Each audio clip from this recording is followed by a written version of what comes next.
नमस्कार, आप देख रहे हैं फुल वॉल्यूम। मैं हूं प्रिया। स्वागत है आपका हमारे वीकली शो उड़ान में।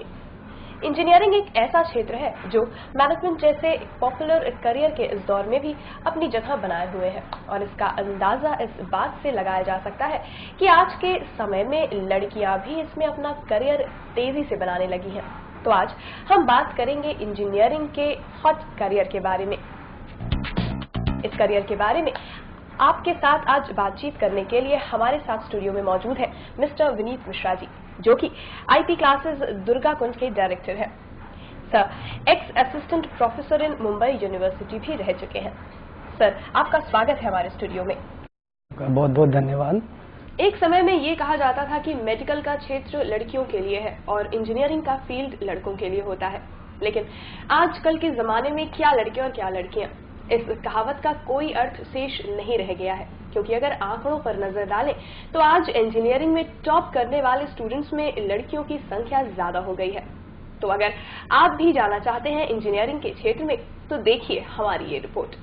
इंजीनियरिंग आर्ट और स्किल का ऐसा क्षेत्र है जहां साइंटिफिक, मैथमेटिक्स, इकोनॉमिक, सोशल और प्रैक्टिकल नॉलेज का इस्तेमाल करके इंसान की सुविधा के लिए मशीनों का निर्माण किया जाता है।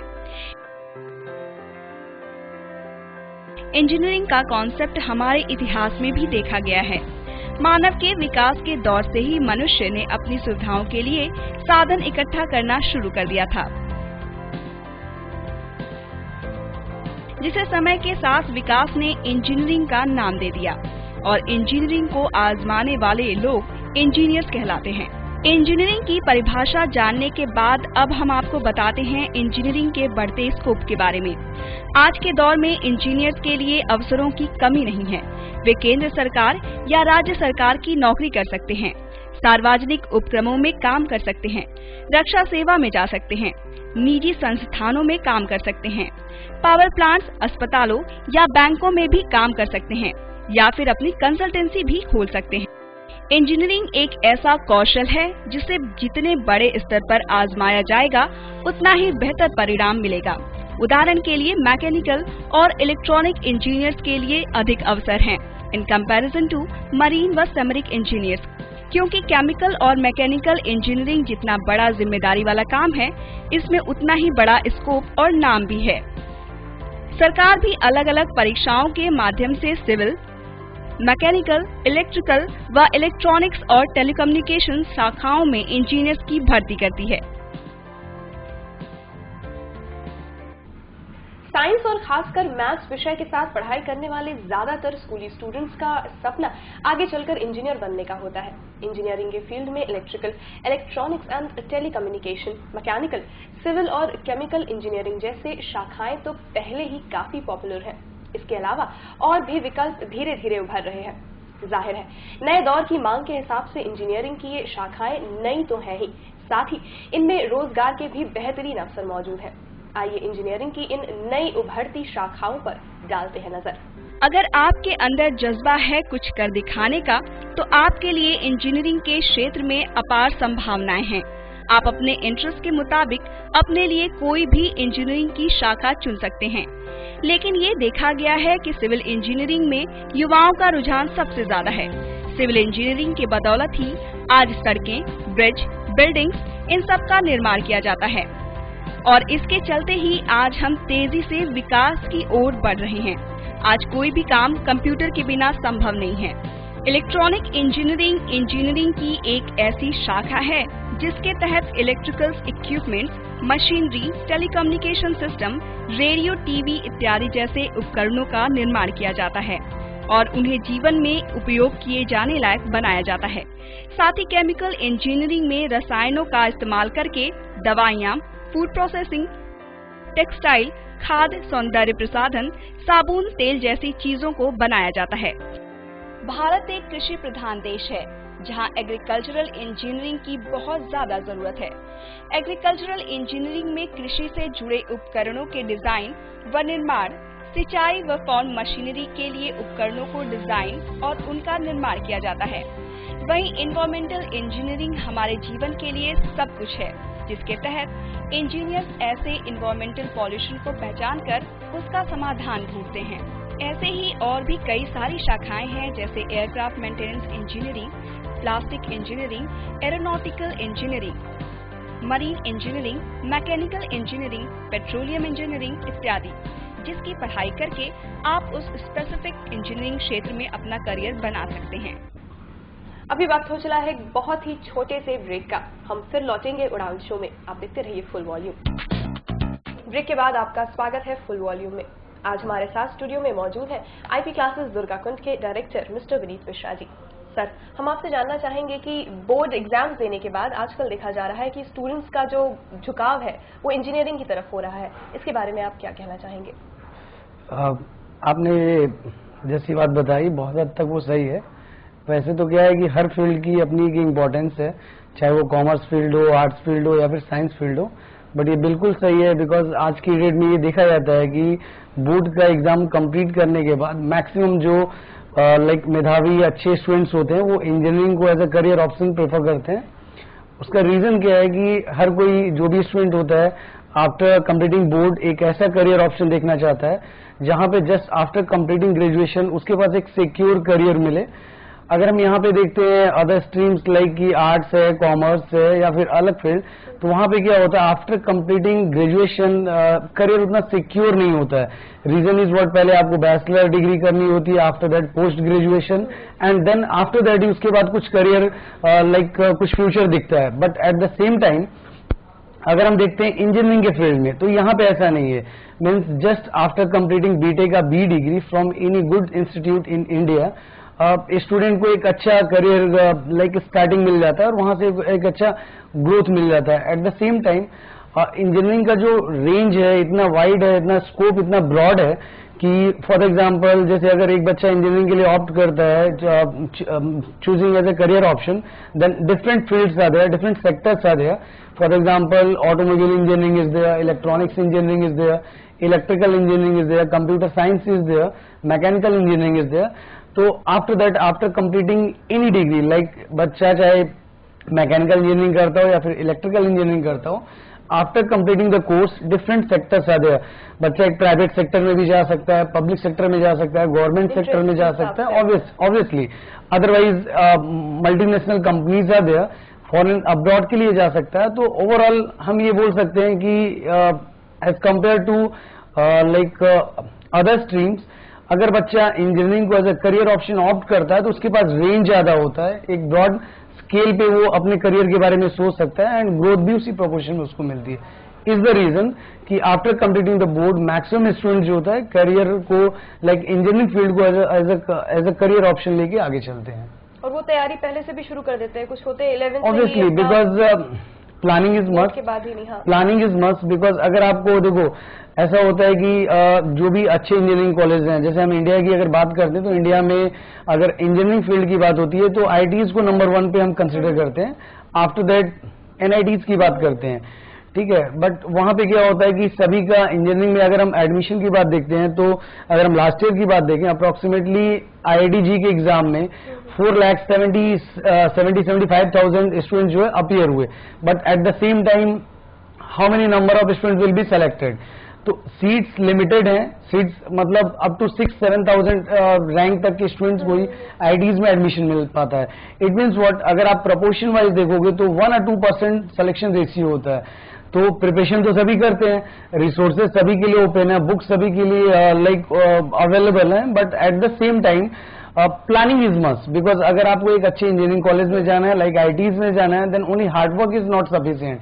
हार्डवर्क तो हर बच्चा करता है अपने लेवल पे, पेरेंट्स भी अपने लेवल पे एफर्ट करते हैं, but after that important is what, after that her student को उस प्रोपोर्शन में हार्डवर्क करने के बावजूद भी सक्सेस नहीं मिलती है। Reason is what, planning is must because अगर बिना किसी प्लानिंग के हम सिर्फ हार्डवर्क करते हैं ब्लाइंडली तो अगर सक्सेस मिलती भी है तो उस प्रोपोर्शन में सक्सेस नहीं मिलती है। तो वही मैं जानना चाहूंगी, एक वाइड अगर एक स्टूडेंट जानना चाहे आपसे पर्सनली या इन अ वाइड रेंज, क्या क्वालिटीज होनी चाहिए, क्या चीजें होनी चाहिए आईआईटी एनआईटीज में admission? Hard work is must, hard work तो आपको करना ही है बिकॉज अगर एक आप अच्छी जगह एक अच्छा ग्रोथ चाहते हो, सक्सेस चाहते हो, देन शॉर्टकट कोई ऑप्शन नहीं होता है बिकॉज जो भी चीज अच्छी होती है उसके लिए हार्डवर्क तो मस्ट होता है।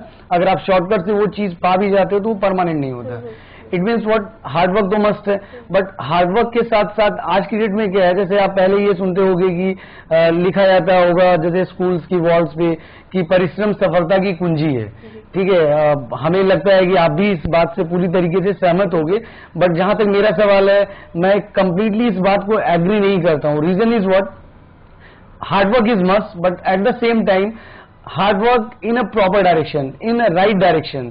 अगर आप राइट डायरेक्शन में हार्डवर्क करते हो, फिर ही आपको सक्सेस प्रपोर्शन मिल सकती है। जी बिल्कुल सही कहा सर ने, हार्डवर्क जरूरी है, लेकिन एक सही दिशा में और सही मार्गदर्शन के साथ। मैं जानना चाहूंगी कि इंजीनियरिंग कॉलेजेस में एडमिशन के लिए कौन कौन से एग्जाम्स होते हैं और उनमें किन फील्ड्स में आप ऑप्ट कर सकते हैं स्टूडेंट्स के लिए? अगर प्रेजेंट टाइम की बात करते हैं तो किसी भी इंडिया में जो भी एंट्रेंस एग्जाम्स होते हैं फॉर द इंजीनियरिंग कॉलेज में एडमिशन के लिए, तो सबसे पहले आता है IIT का एग्जाम, जिसके थ्रू ऑल ओवर इंडिया जितने भी IITs हैं उनमें एडमिशन मिलता है। After that all India level का एक दूसरा एग्जाम होता है AIEEE, वो भी ऑल इंडिया लेवल का एग्जाम होता है, सेपरेट एग्जाम होता है from IITG level, is a little bit lower than IITG exam. And then ये दोनों तो नेशनल लेवल के एग्जाम हो गए, एंड देन एक स्टेट लेवल का एग्जाम होता है जैसे UPC। अगर हम उत्तर प्रदेश की बात करें तो ये मेनली 3 डिफरेंट मेन एग्जाम ये होते हैं। आफ्टर दैट इसके बाद और भी डिफरेंट जैसे डीम्ड यूनिवर्सिटीज हैं उनके अलग से एग्जाम्स होते हैं। तो मेनली हम बात करेंगे कि एग्जाम ऑल इंडिया लेवल पे IITG का होता है, एंड देन AIEEE का। स्टेट लेवल की बात करें तो UPC का एग्जाम होता है, जिनके थ्रू हर इंजीनियरिंग कॉलेज में बच्चा जाता है, चाहे वो IITs में हो या NITs में हो। डिफरेंट ब्रांचेस आते हैं, एंड हर ब्रांच का अपना एक अलग इंपॉर्टेंस है। आप ये नहीं बोल सकते कि कौन सी अच्छी ब्रांच है, हर ब्रांच का अपना एक अलग स्कोप हो, चाहे वो मैकेनिकल हो, इलेक्ट्रिकल हो या फिर computer science. Depend is what, बच्चे को उसी फील्ड में उसी ब्रांच में एडमिशन लेना चाहिए जिसमें वो अपना करियर आगे देख रहा हो, जिसमें उसका इंटरेस्ट हो, वो ज्यादा जरूरी है ऑब्वियसली। जी बिल्कुल, हम जानेंगे इंजीनियरिंग के करियर के बारे में और भी ज्यादा कुछ मिस्टर विनीत मिश्रा से। फिलहाल वक्त हो चला है एक बहुत ही छोटे से ब्रेक के बाद आपका स्वागत है हमारे खास शो उड़ान में। इंजीनियरिंग के कोर्स में प्रवेश के लिए अखिल भारतीय और राज्य स्तर पर हर साल कई परीक्षाएं आयोजित की जाती हैं। इनमें देश की प्रतिष्ठित IIT यानी इंडियन इंस्टीट्यूट ऑफ टेक्नोलॉजी में प्रवेश के लिए IIT JEE का एग्जाम पास करना जरूरी होता है। साथ ही दूसरे टॉप इंजीनियरिंग कॉलेजेस में एडमिशन के लिए AIEEE की परीक्षा होती है। साथ ही कौन कौन से ऐसे कॉलेजेस हैं जो इंजीनियरिंग में पायनियर माने जाते हैं, सब जानिए हमारी इस स्पेशल रिपोर्ट में। इंडियन इंस्टीट्यूट ऑफ टेक्नोलॉजी यानी IIT में एडमिशन पाना इंजीनियरिंग करने की चाह रखने वाले हर युवा का सपना होता है। इसके लिए IIT JEE नाम से प्रवेश परीक्षा ली जाती है। इसमें केवल वे स्टूडेंट्स ही शामिल हो सकते हैं जिन्होंने कम से कम 60% अंकों से 12वीं की परीक्षा पास की हो। इस परीक्षा के माध्यम से IITs दिल्ली, कानपुर, रुड़की, मुंबई, गुवाहाटी, खड़गपुर व चेन्नई में एडमिशन ले सकते हैं। AIEEE यानी all India engineering entrance examination. इस परीक्षा का आयोजन central board of secondary education यानी CBSE द्वारा किया जाता है।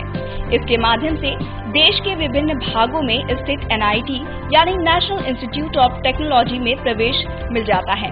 खास बात यह है कि NIT में 50% सीटों पर संबंधित राज्य द्वारा संचालित प्रवेश परीक्षा के आधार पर दाखिला दिया जाता है, जबकि बाकी 50% स्थान अन्य राज्यों के कैंडिडेट्स के लिए होता है, जिन्हें AI के माध्यम से एडमिशन दिया जाता है। इस परीक्षा के आधार पर AIE से जुड़े सभी इंजीनियरिंग कॉलेजों की करीब 40,000 सीटों के लिए एडमिशन दिया जाता है। देश के लगभग सभी राज्यों द्वारा स्टेट लेवल पर इंजीनियरिंग एंट्रेंस एग्जाम का आयोजन किया जाता है, जिसके आधार पर उस राज्य के इंजीनियरिंग कॉलेजों में एडमिशन लिया जाता है। अधिकांश राज्य स्तरीय इंजीनियरिंग कॉलेजों की 85% सीटें संबंधित राज्य के स्टूडेंट्स के लिए आरक्षित होती हैं, जबकि शेष 15% सीटों के लिए अन्य राज्यों के कैंडिडेट अप्लाई कर सकते हैं। आपने देखी ये थ्रिलिंग रिपोर्ट। आइए हम वापस चलते हैं हमारे गेस्ट के पास, मिस्टर विनीत मिश्रा जी। सर, मैं जानना चाहूंगी कि इंजीनियरिंग में आजकल एक नया पैटर्न सुनने में आ रहा है कि प्रपोज हुआ है टू MHRD। हाँ, इसके बारे में कुछ बताइए। आपने सही सुना, ऐसा कुछ है। IT काउंसिल ने एक प्रपोजल दिया है MHRD को कि IITG का जो भी एग्जाम होता है और AIEEE का एग्जाम है, इन सबको खत्म करके इसकी जगह एक ऑल इंडिया लेवल पे जस्ट सिंगल एग्जाम होना चाहिए। और उन्होंने प्रपोजल में ये रखा हुआ है कि उसका क्राइटेरिया ये होना चाहिए कि बोर्ड का जो परसेंटेज है उसका 70% and then remaining 30% for the reasoning through the exam. ये कुछ ऐसा पैटर्न सुनने में आ रहा है कि ऐसा प्रपोज है, बट अभी कुछ फाइनलाइज नहीं हुआ है। आगे इन फ्यूचर देखते हैं क्या होता है। तो क्या जो स्टूडेंट्स हैं IIT या कॉलेजेस के, उनके ऊपर क्या इसका इफेक्ट पड़ेगा? वो गुड स्टूडेंट्स जो है उनका जो क्वालिटी है ऑफ स्टडी वो अपग्रेड होगा या डिग्रेड होगा? क्या ऑब्वियसली इसमें हर किसी एक्सपर्ट का, हर लोग अपना एक अलग व्यू हो सकता है। बट जहां तक आप अगर हमसे ये क्वेश्चन पूछोगे तो हमारा ये क्या है कि MHRD या फिर IIT काउंसिल जो भी बात कर रहा है कि हायर एजुकेशन को अपग्रेड करने की बात कर रहा है, बट इम्पोर्टेंट इज व्हाट कि हमारे कंट्री में जो प्राइमरी एजुकेशन है फर्स्ट उसको हमें अपग्रेड करने के बारे में सोचना चाहिए। एंड देन अगर हम परसेंटेज को बोर्ड एग्जाम्स के परसेंटेज को करते हैं, ऐसा कुछ सुनने में आ रहा है कि उन्होंने कुछ स्केलिंग की है, कुछ ऐसा फॉर्मूला बनाया है जिसके बिहार पे इक्वलाइजेशन कर देंगे, बट हमें ये कहीं से फिजिबल नहीं लगता है because different boards are there और हर बोर्ड का पैरामीटर अलग होता है, क्वेश्चन पेपर का पैटर्न अलग होता है। तो कहीं पे 94 इज जनरल होता है और कहीं पे 70 इज द हाईएस्ट। तो इन चीजों को सिंक्रोनाइज कर पाना हमें नहीं लगता इतना आसान होगा। एंड ऑब्वियसली आई थिंक कि अभी जो पैटर्न है is any time better than अगर आप बच्चे को बोर्ड के बेसिस पे लेते हो तो बोर्ड के बेसिस पे लेने बच्चे के पास सिर्फ एक अटेम्प्ट होगा। अगर इन द केस वो बोर्ड के एग्जाम में अच्छा नहीं कर पाता है देन उसके पास ऑप्शन ज्यादा नहीं बचेगा कुछ करने के लिए। But at the same time अभी जो प्रेजेंट टाइम में पैटर्न, हाँ क्राइटेरिया इज मस्ट, IITG का भी क्राइटेरिया 60% का, बट अगर अभी जो है वो रहता है तो वो ज्यादा बेटर होगा बिकॉज स्टूडेंट के पास एक और अटेम्प्ट होगा। अगर वो बोर्ड में अच्छा नहीं कर पाता है, एक मिनिमम भी 60% लेके आता है, देन आफ्टर दैट उसके पास टाइम है, वो मेहनत करके IITG में एडमिशन ले सकता है। बिल्कुल। तो लास्ट में मैं जानना चाहूंगी आपके जो इंस्टीट्यूशन है IP क्लासेस दुर्गा कुंड, आप डायरेक्टर हैं उसके, आपकी इंस्टीट्यूशन क्या कर रही है स्टूडेंट्स के ड्रीम को अचीव कराने के लिए? जैसे इंडिया में और सारे इंस्टीट्यूट है, हमारा भी एक इंस्टीट्यूट है, बट इम्पोर्टेंट इज व्हाट हम थोड़ा अलग कुछ करने की कोशिश कर रहे हैं बिकॉज हमें स्ट्रेंथ में इम्पोर्टेंट इज व्हाट कि बहुत ज्यादा क्राउड में बिलीव नहीं करते, नंबर ऑफ स्टूडेंट नहीं चाहिए, बट इम्पोर्टेंट इज व्हाट कि हमारे पास जो भी स्टूडेंट्स हो उनको क्वालिटी एजुकेशन मिले। तो क्वालिटी एजुकेशन के लिए इज व्हाट कि हमारे पास जो भी फैकल्टीज हैं, all the faculty members are from IDBHU, either BTech, MTech or PhD। इसके अलावा हमारे पास क्या है कि जो IDBHU के प्रोफेसर्स हैं वर्किंग एज अ मेंटोर, वो बीच में आके बच्चों को एज वेल एज टीचर्स को गाइड करते हैं, उनको मोटिवेट करते हैं, क्या पैटर्न है, क्या चेंजेस आ रहे हैं उनके बारे में अवेयर करते हैं। और इस तरीके से हमारा एक system is what quality based system है।